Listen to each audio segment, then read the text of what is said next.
Astaghfirullah. Bismillahirrahmanirrahim. Assalamualaikum warahmatullahi wabarakatuh.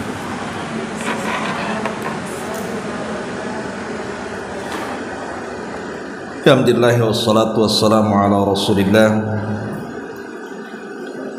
wa ala alihi wa sahbihi wa mawalah wa la hawla wa la quwata illa billahi wa ba'd. Baik, kita lanjutkan kajian kita, masih membahas 175 jalan menuju surga, dan kita masuk di poin ke-27 tentang anjuran menggali kubur, memandikan mayat dan mengkafaninya. Baik, kita baca dulu hadisnya baru kita jelaskan.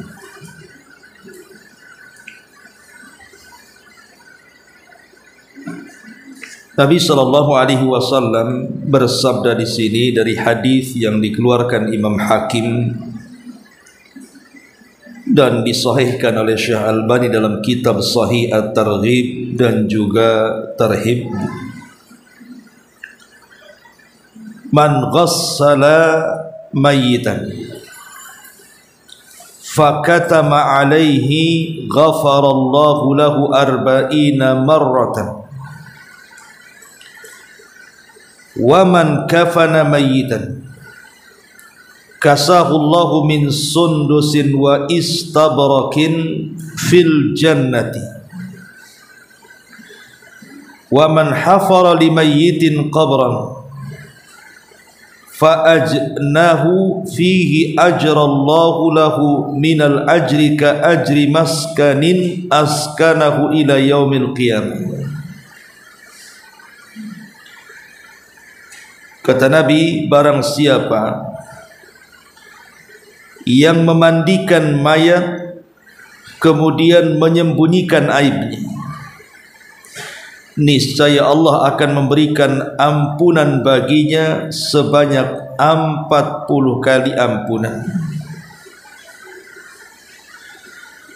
Barang siapa yang mengkafani mayat, niscaya di sorga Allah akan memakaikan pakaian yang terbuat dari sutra tipis dan sutra tebal.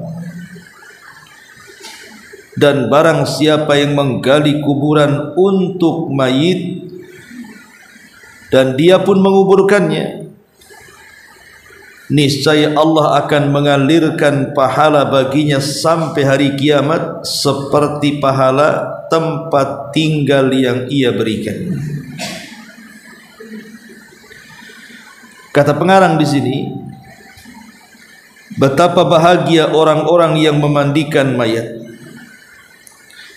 mengkafani dan menggalikan kubur untuknya, atau ikut serta di dalam penguburannya walaupun hanya dengan harta.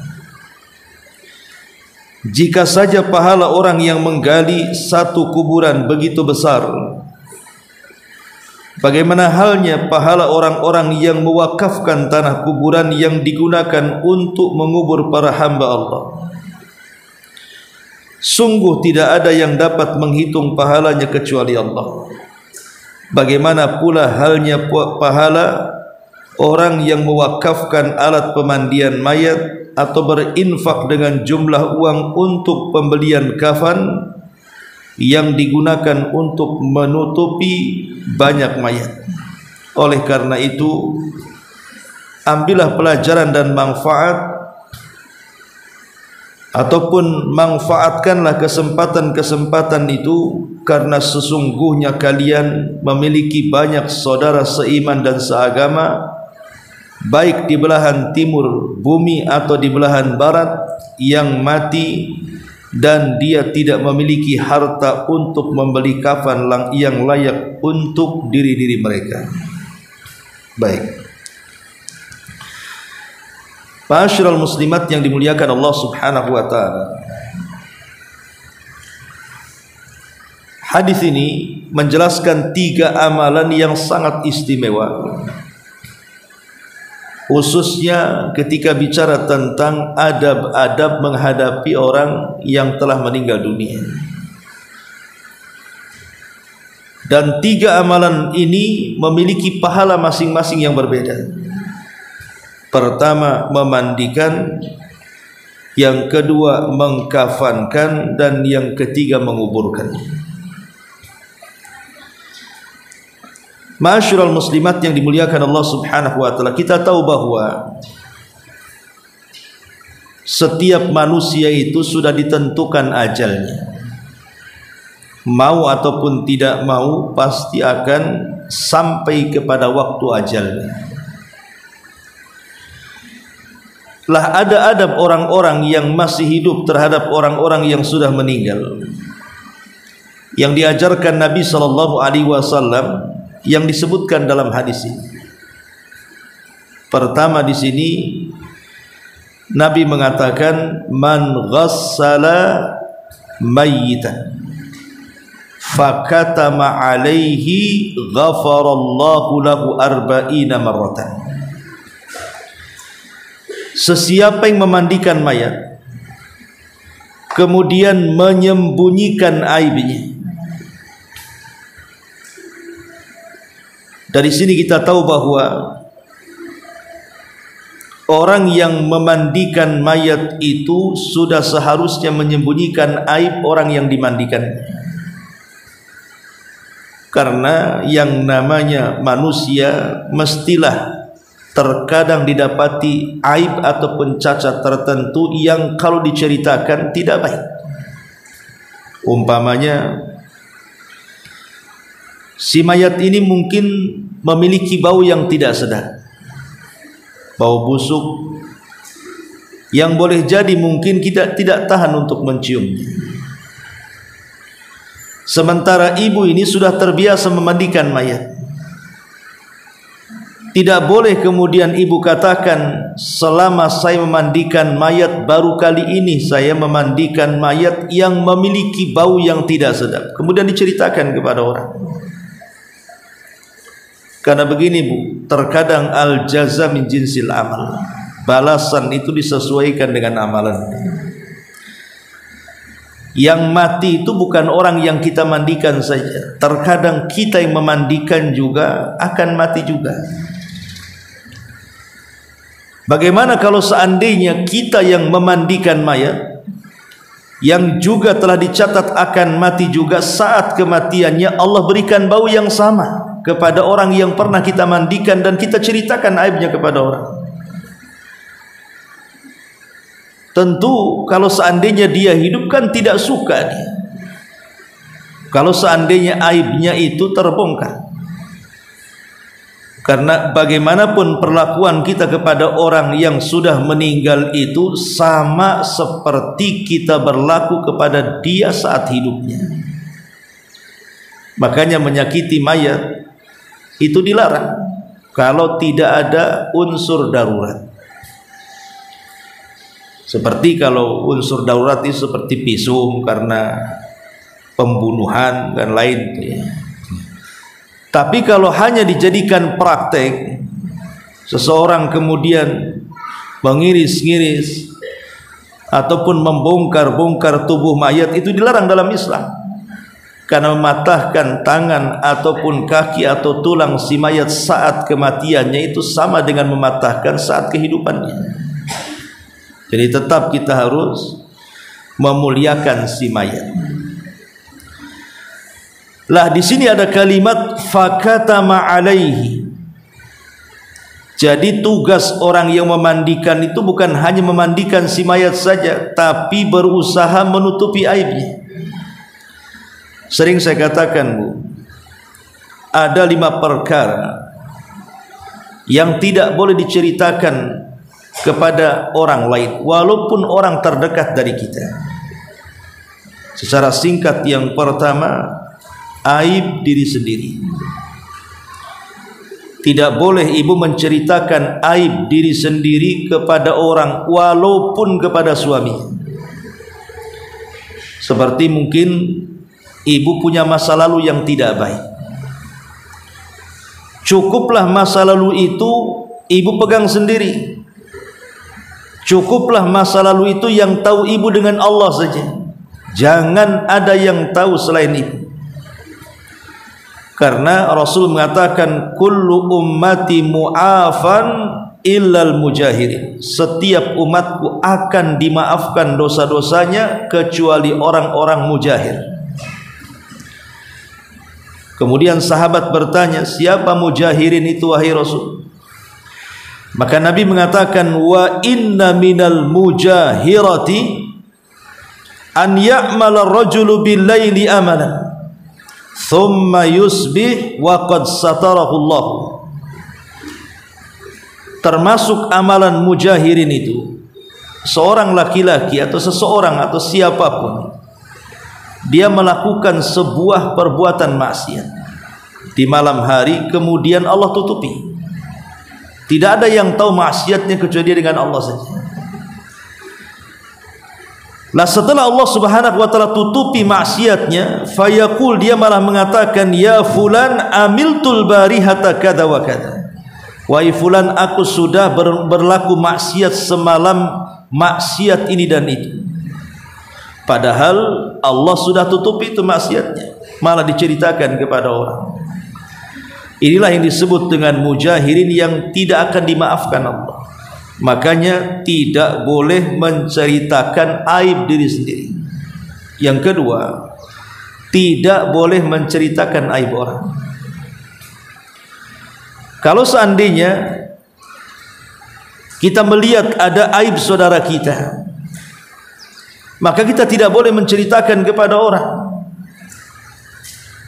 Ibu malam-malam umpamanya jalan-jalan ke Jodoh, ke Nagoya atau kemana, nampak kawan ibu yang satu pengajian umpamanya kok berdiri di depan diskotik. Ya memang kita tidak boleh langsung berhusnudzon kan, berburu sangka. Tapi terkadang kita ini latah gitu, malah kemudian besoknya diceritakan kepada kawan-kawan yang lainnya bahwa semalam saya melihat Umi Anu atau Ukhti Anu berada di depan diskotik. Ngapain dia? Padahal harusnya kan ditutupi aibnya. Dan kita berikan uzur. Oh, boleh jadi dia menunggu si Anu sedang ada keperluan ini dan itu, harusnya memberikan banyak uzur, bukan malah menceritakan aibnya kepada orang. Kemudian yang ketiga, urusan ranjang. Tidak boleh suami menceritakan urusan ranjangnya dengan istri atau sebaliknya. Karena Rasul yang mengatakan, inna syarran nasi indallahi manzilatan yaumal qiyamah. Sesungguhnya seburuk-buruk manusia di sisi Allah tempat duduknya pada hari kiamat itu,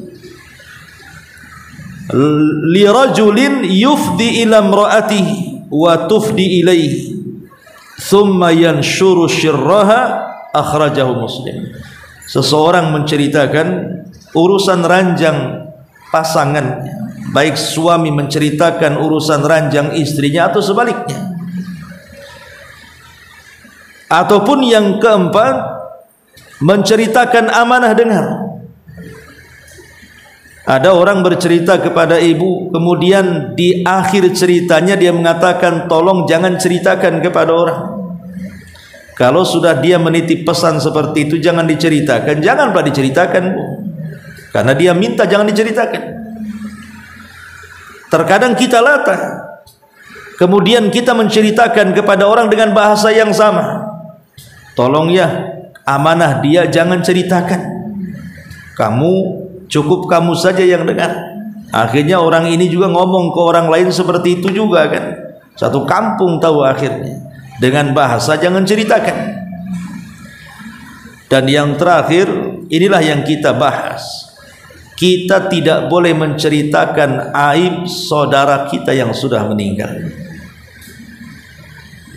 Boleh jadi mungkin aib itu berupa cacat dalam badan, mungkin habis diamputasi,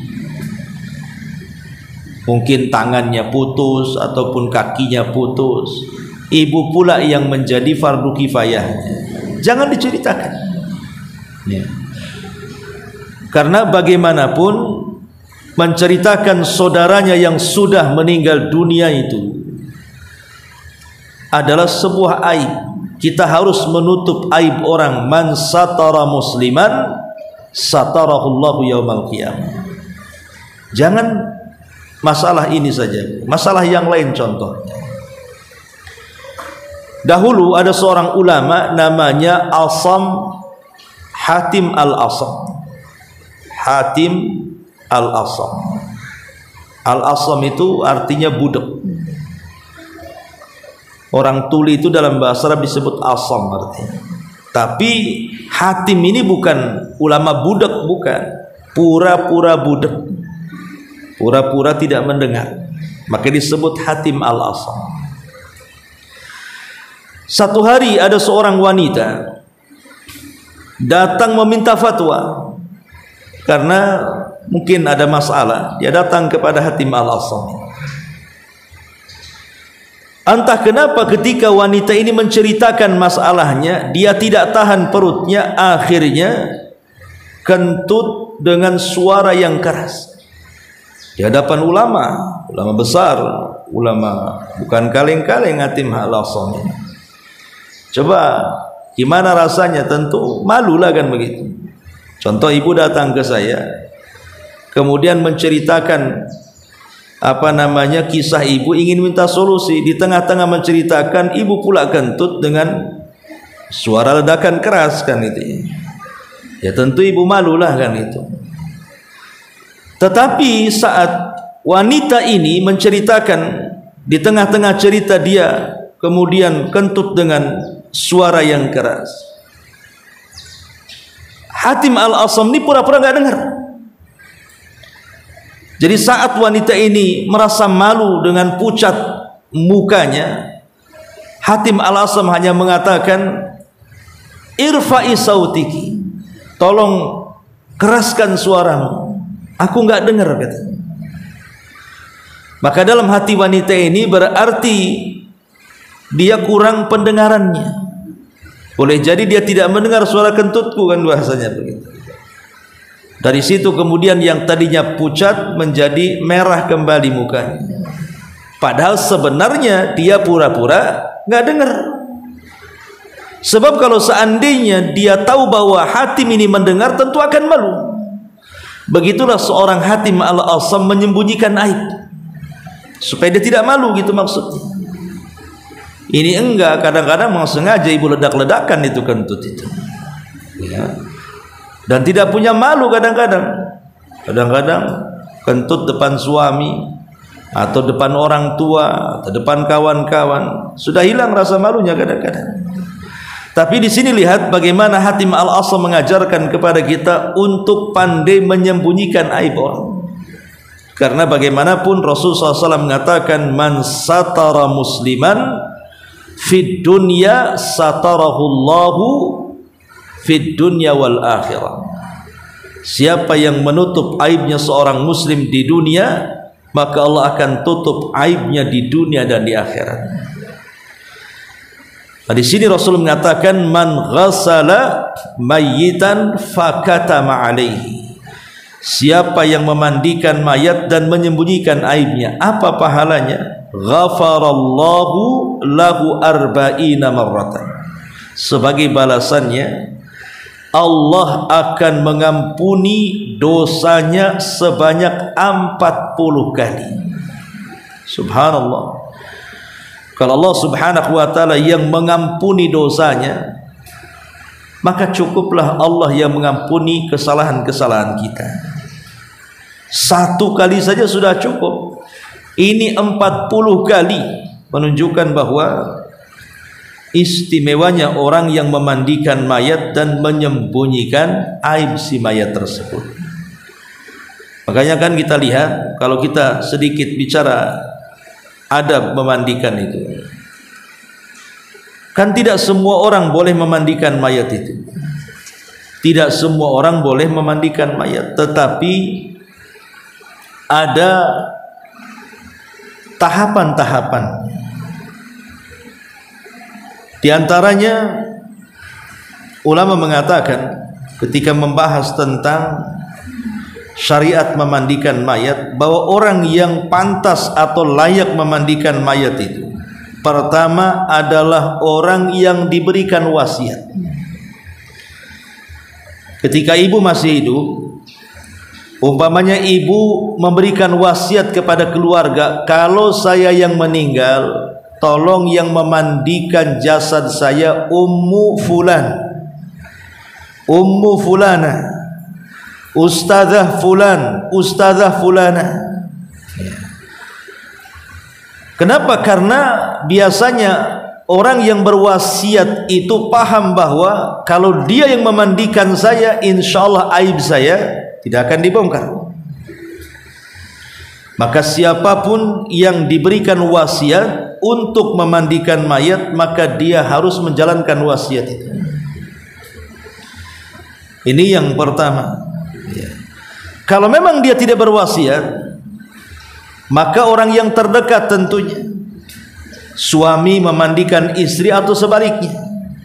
Karena tidak mungkin istri menceritakan aib suaminya atau suami menceritakan aib istrinya.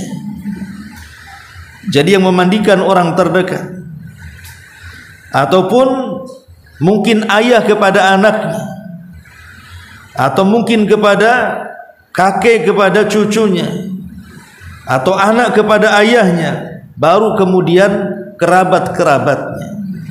Jadi yang memandikan mayat itu memang tidak boleh jauh-jauh, harus orang-orang yang mereka bisa menjaga amanah. Tidak sembarang orang masuk ke dalam pemandian mayat kalau tidak diizinkan, supaya kalau seandainya Allah takdirkan adalah cacat pada si mayat ini, tidak mudah diceritakan aibnya kepada orang. Ini amalan yang pertama yang sangat agung, memandikan mayat dan menyembunyikan aibnya. Yang kedua, kata Nabi SAW, wa man kafana mayyitan kasahullahu min sundusin wa istabrak fil jannah. Barang siapa yang mengkafani mayat, kasahullahu min sundusin wa istabrak, maka balasannya niscaya Allah Subhanahu wa taala akan memakaikan kepadanya pakaian yang terbuat dari sundus, sutra tipis, wa istabrak, dan sutra yang sangat tebal. Dan kita tahu bahwa kain sutra itu adalah pakaian penduduk surga. Pakaian penduduk surga itu adalah sutra, baik sundus atau istabrak. Dan ini keagungan yang luar biasa, Bu. Kalau ibu seandainya diberikan rizki, belilah kemudian kain kafan banyak-banyak, taruh di rumah. Kalau seandainya ada tetangga yang meninggal, ibu keluarkan kain kafannya, sedekahkan kepada tetangga kita yang meninggal itu. Dan tentu kain kafan itu harusnya adalah kain kafan yang layak, yang tebal, yang lebar, supaya enak membungkusnya. Karena syariat, kenapa kemudian disyariatkan si mayat itu harus dikafani dalam Islam? Di antara manfaat terbesarnya adalah sama tadi, menutup aib si mayat, supaya cacat-cacat yang ada pada si mayat itu saat dikuburkan itu tidak ditampakkan kepada orang. Kan tidak tahu kalau sudah dibungkus kain kafan, kan nggak tahu dia punya luka, dia bau, karena memang sudah kain kafannya dibaluri dengan minyak wangi, kan nggak keluar baunya, yang bau adalah wanginya. Jadi tujuan kenapa si mayat itu dikafani dalam Islam itu, tujuan terbesarnya adalah tadi, supaya menutup aib yang ada dalam jasadnya. Makanya orang itu dibungkus oleh kain kafan.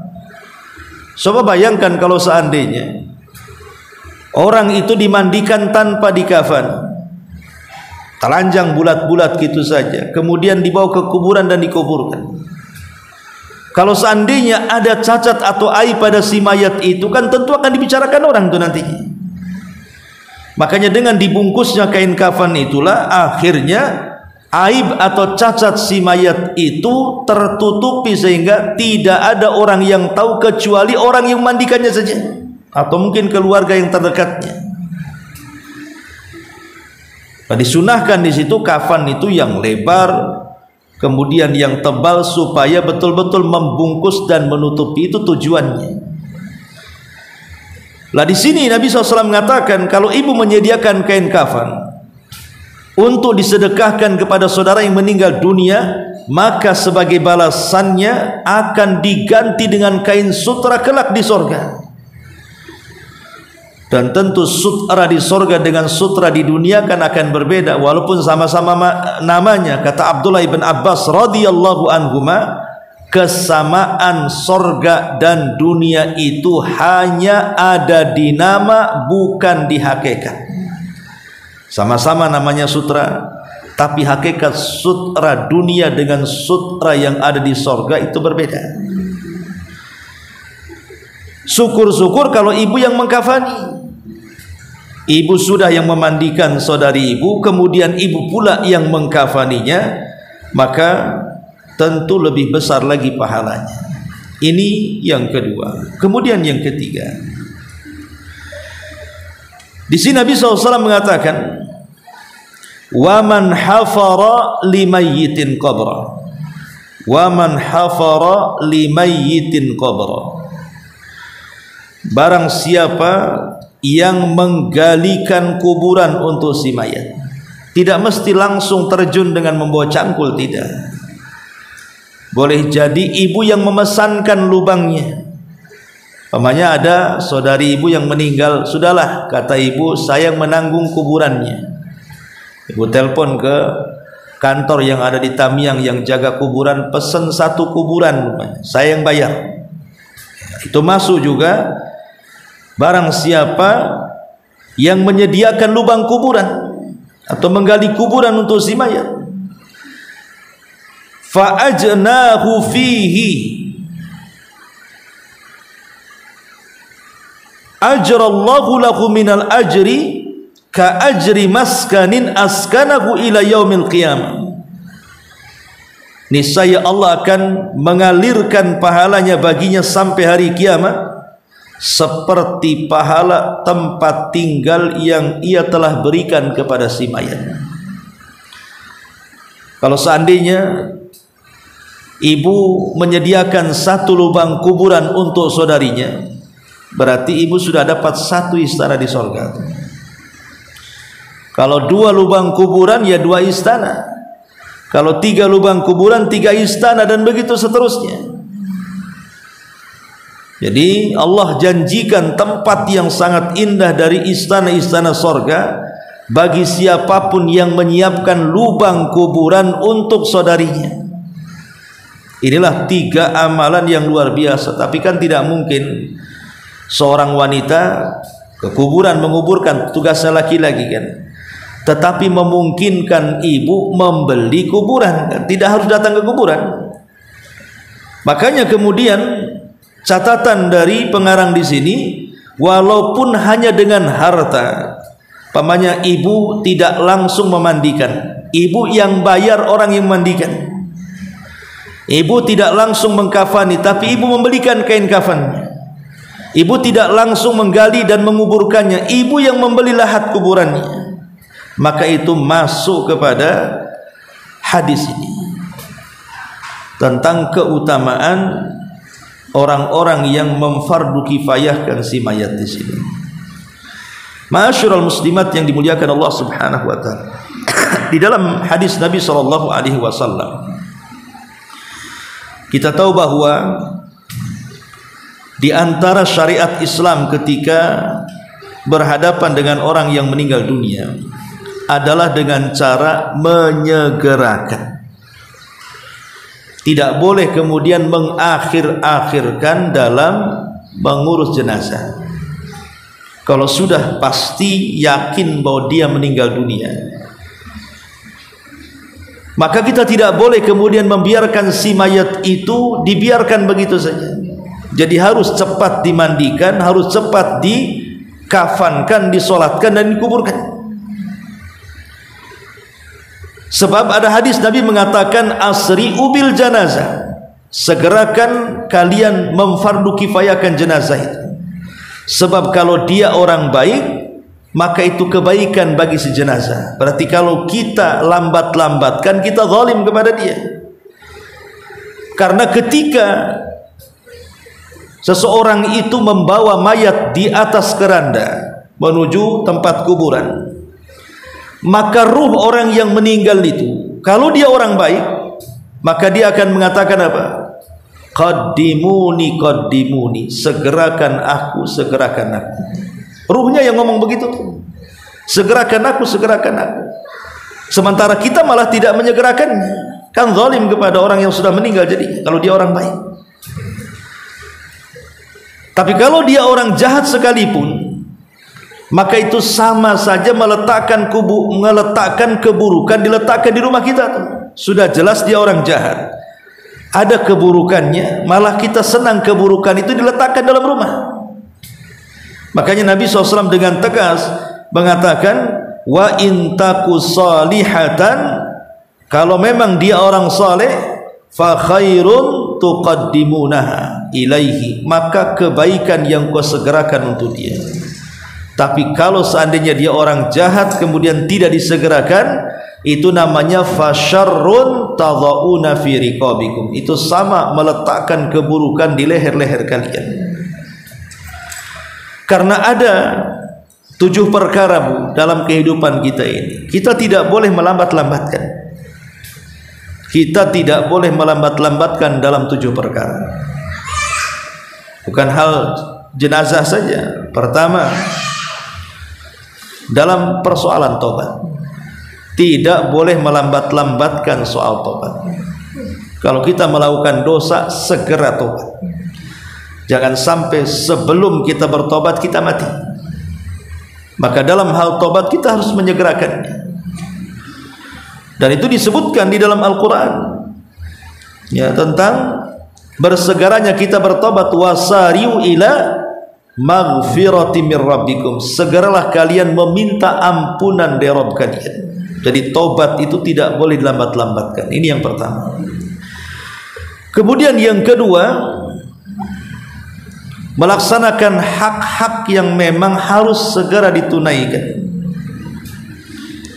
Melaksanakan hak-hak yang memang harus segera ditunaikan. Berarti umpamanya kan ibu dengan suami itu kan ada hak-hak yang memang harus ditunaikan. Ada perkara-perkara yang memang tidak harus segera, tapi ada perkara-perkara yang harus segerakan dalam hak-hak bermuamalah, baik suami kepada istri atau istri kepada suami. Kemudian yang ketiga, menunaikan hutang. Kalau ibu punya hutang kemudian sudah sampai kepada tahap pembayaran, jangan ditunda-tunda, segerakan. Dan orang yang punya niat untuk melunasi hutang pasti Allah lunasi. Kemudian yang keempat, pergi haji, berangkat haji. Kalau ibu sudah punya uang, sudah punya rizki, kemudian datang kewajiban haji kepada ibu, datang bulan Dzulhijjah, maka segera berangkat. Karena Rasul mengatakan, man aradal hajj falyata'ajjal, barang siapa yang sudah terpanggil ingin haji, segera berangkat. Kenapa? Kata Nabi SAW, fa inna ahadakum la yadri ma yu'radu lahu, karena salah seorang di antara kalian tidak tahu rintangan dan halangan apa yang akan terjadi kalau tidak berangkat. Boleh jadi hartanya ludes, diambil maling, boleh jadi rumahnya kebakaran, boleh jadi sakit parah, akhirnya uangnya habis di situ, akhirnya tidak berangkat-berangkat. Maka orang yang punya ada keinginan haji, jangan ditunda-tunda, berangkat. Kemudian yang kelima, menyegerakan berbuka. Kalau sudah datang maghrib saja orang yang puasa, jangan nunggu di waktu malam berbuka, segerakan berbuka. Karena Rasul mengatakan, la yazalun nas bi khairin ma'ajjalul fitr. Manusia akan senantiasa di atas kebaikan selama mereka menyegerakan berbuka. Kemudian yang keenam, menikahkan anak gadis yang sudah ada keinginan untuk menikah. Ibu punya anak gadis, nampaklah dia sudah ingin menikah. Tiba-tiba ada seorang laki-laki datang kepada ibu meminta anak gadis ibu, dan ibu lihat laki-laki itu baik agama dan akhlak, segerakan nikahkan. Kalau tidak, rusak anak ibu. Makanya Nabi SAW mengatakan, idza ja'akum man tardawna dinahu wa khuluquhu. Kalau datang seorang laki-laki melamar anak gadis kita, kita pandang baik akhlaknya, kita pandang baik agamanya. Kata Rasul, fazawwijuhu, nikahkan segera. Kalau tidak, maka akan terjadi kerusakan. Sebab anak gadis zaman sekarang kalau tidak dinikahkan oleh orang tuanya, takut nikah lari. Kalau sudah lari susah ngejarnya. Ya. Ini yang keenam dan yang terakhir, menyegerakan jenazah. Nggak boleh ditunda-tunda. Dengan berbagai alasan, karena di masyarakat ini umumnya kadang-kadang kasihan satu hari satu malam gitu kan, dibiarkan. Alasannya, oh saudaranya belum datang, anaknya belum datang, pamannya belum datang, dan begitu seterusnya. Masih di bandara, masih beli tiket, masih di jalan, macam-macam ya. Padahal sebenarnya kedatangan mereka pun tidak ada manfaatnya juga, karena yang dihajatkan mayat itu bukan kedatangan mereka. Yang dihajatkan mayat itu adalah doa, sedekah, ya, pahala yang ditransfer kepada mereka. Nah ini yang dikatakan Nabi SAW, asri ubil janazah, segerakan dalam rangka memfardu kifayakan jenazah, baik dengan urusan memandikan, baik dalam urusan mengkafankan, menyolatkan, sampai kepada menguburkan. Ini yang disebutkan para ulama tentang tiga perkara dalam hadis ini. Wallahu alam. Saya kira cukup sampai di sini dulu. Sebelum saya tutup, silakan kalau ingin bertanya.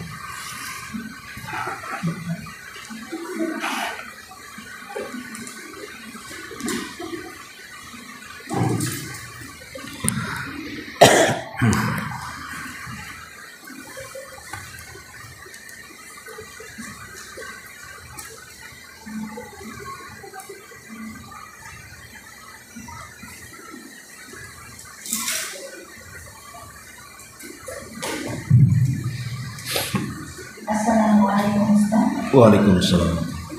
Mengenai memandikan jenazah tadi ya Ustaz, dikatakan tidak boleh menceritakan aib yang ada pada jenazah tersebut. Yang anak tanyakan Ustaz, apakah ini termasuk aib Ustaz ketika yang jenazah yang kita mandikan itu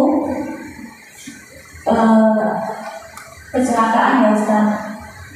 Contoh seperti kakinya yang putus, dan itu permasalahannya bukan hanya kita yang tahu, tapi rata-rata orang tahu karena juga ada sampai di media sosial.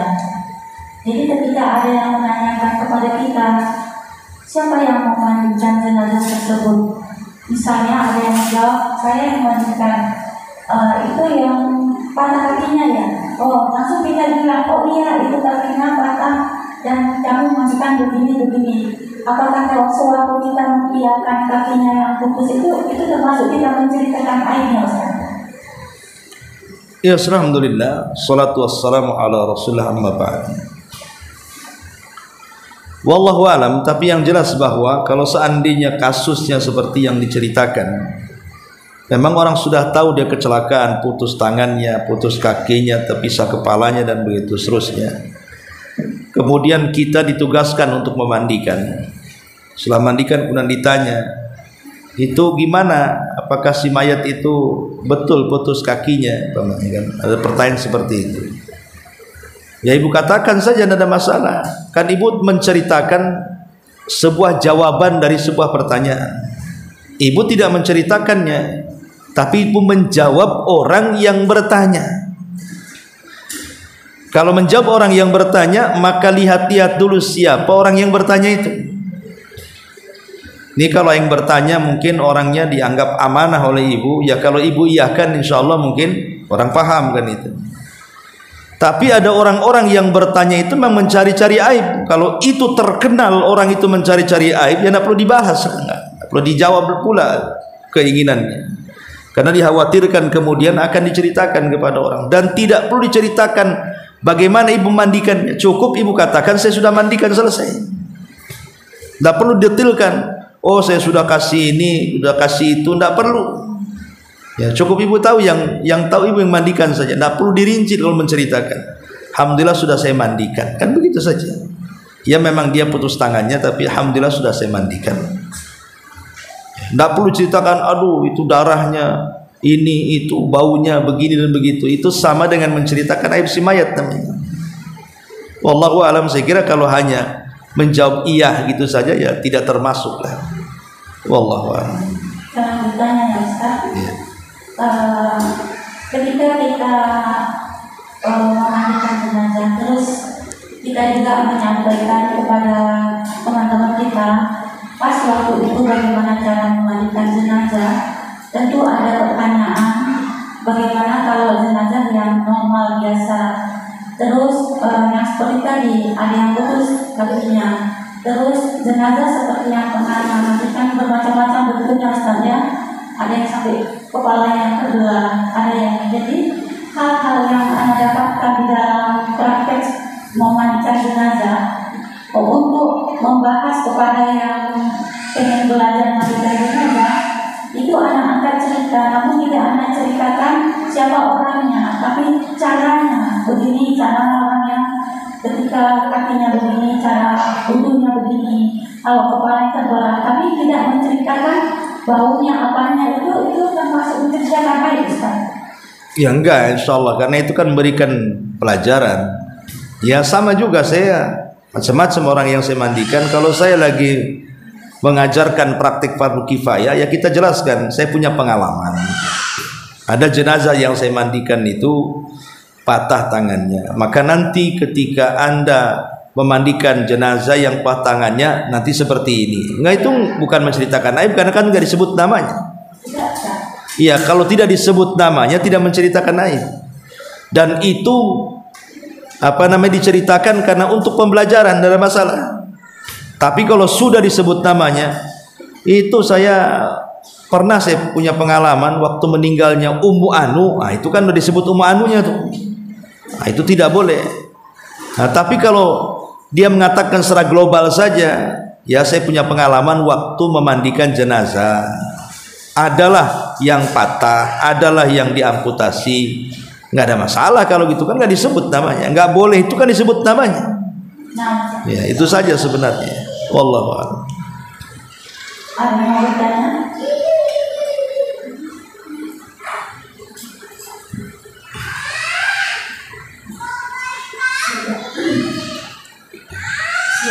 Saya bertanya setiap kali saya segera atau umroh, apakah belajar sejak yang baru atau sudah dimakan? Apakah yang kedua belajar sudah memiliki kata sudah harus segera? Tidak, yang pertama maksudnya haji wajib. Kalau haji kedua itu sudah sunnah hukumnya. Terkadang haji yang kedua, yang ketiga pun lihat maslahatnya. Kalau ada perkara yang lain yang lebih dihajatkan, tidak perlu haji lagi. Kan kewajibannya sudah gugur, sudah selesai, sempurna rukun Islamnya. Tapi kalau ada kelebihan harta ingin haji, ya berangkat saja. Itu bagian daripada sunnah. Atau umroh. Umroh pertama ada yang mengatakan wajib, yang kedua ya sunnah kan gitu ya. Karena begini, bahwa kalau memang seseorang itu ingin menambah perkara wajib dengan perkara sunnah, tentu ini sebuah kebaikan. Di zaman sahabat Ada seseorang datang kepada Rasul mengatakan, "Ara'aita in shallaitul maktubah wa sumtu Ramadan wa ahlaltul halala wa haramtul harama adkhulul jannah."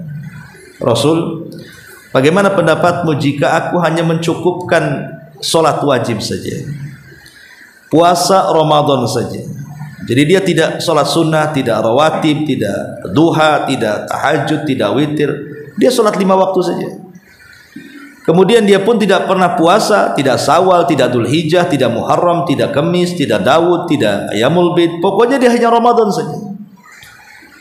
Kemudian dia mengatakan, dan aku halalkan yang Allah halalkan, dan aku haramkan yang Allah haramkan, apakah aku masuk surga? Kata Rasul, ya.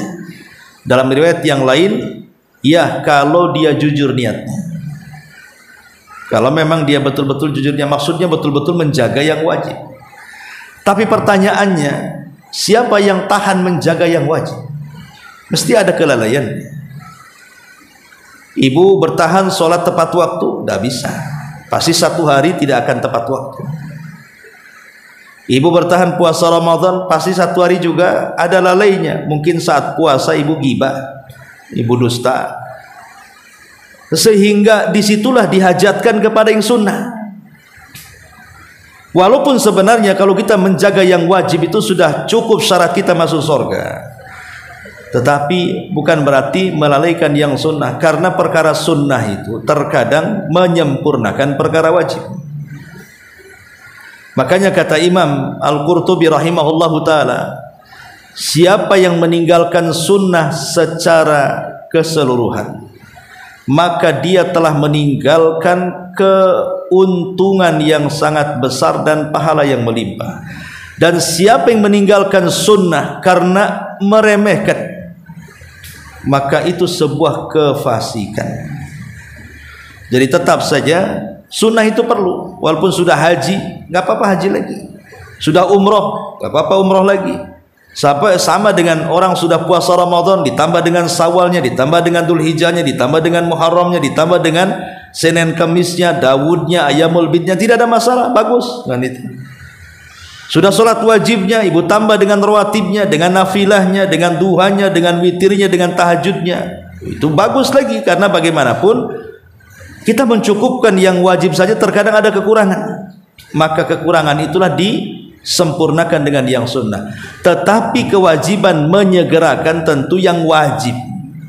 Yang wajib itu disegerakan. Adapun yang sunnah itu sebagai penyempurna. Haji pertama wajib disegerakan, kalau sudah haji kedua itu jadi sunnah hukumnya. Ya, bisa haji nanti gitu, tidak harus, karena kan ibu sudah gugur kewajiban rukun Islam. Wallahu a'lam. Baik, saya kira cukup sampai di sini. Subhanakallahumma wa bihamdika, asyhadu an la ilaha illa anta, astaghfiruka wa atubu ilaik. Allahu ta'ala